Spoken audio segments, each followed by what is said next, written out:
Magandang gabi mga kapuso. Ako po ang inyong Kuya Kim na magbibigay sa inyo ng trivia sa likod ng mga trending na balita. Isang residente mula Palawan ang sinaluduhan ng mga netizens online dahil sa pag-rescue sa isa sa mga critically endangered na hayop sa ating bansa, ang pangolin. Gumulong ang usapan online na mag-viral ang larawang ito ng isang female adult pangolin na na-rescue sa Puerto Princesa City sa Palawan. Ang naturang pangolin na sinurrender sa PCSD o Palawan Council for Sustainable Development nakuha raw sa kanal ng isang establishmento. Yung protocol po, kunin po namin yung mga morphometrics po ng pangolin. Magpapakonsulta sa isang veterinarian kung yung hayop po ba ay nasa wastong kalusugan at kung ito po ay fit for release.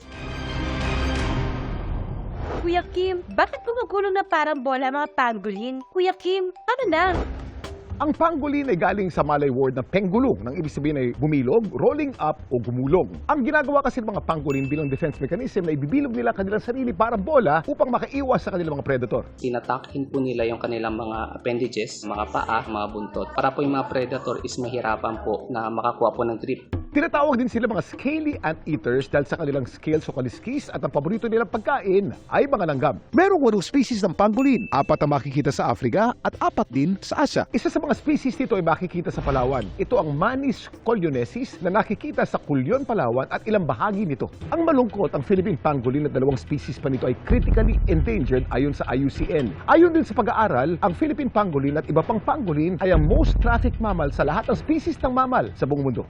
Sa China at Vietnam, kung saan tanamak ang pangolin trade, ang kanilang meat tinuturing na delicacy. Habang ang kanilang scales ginagamit ng traditional Chinese medicine sa paniniwalang nakakagamot daw ito ng samot-saring sakit. Hanggang ngayon po is wala pa rin po napapatunayan po na medicinal property or value yung pangolin scales. Nakaangkla po tayo sa Batas Republika bilang 9147. Ang mga kaparusahan po na ipapataw, meron pong mga minimum po na taon ng pagkakakulong at mga penalties o maaari pong pareho depende po sa degree.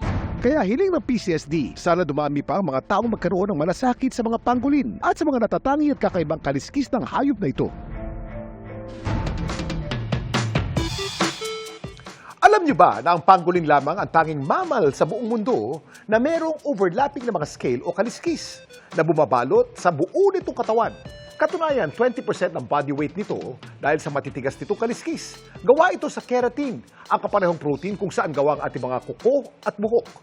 Samantala, para malaman ng trivia sa likod ng viral na balita, i-tweet o i-comment lang, #Kuya Kim. Ano na? Laging tandaan, kimportante ang may alam.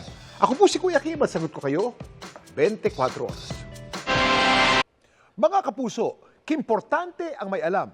Mag-subscribe sa GMA Integrated News sa YouTube. Para sa mga kapuso abroad, bisitahin ang GMA Pinoy TV at www.gmanews.tv.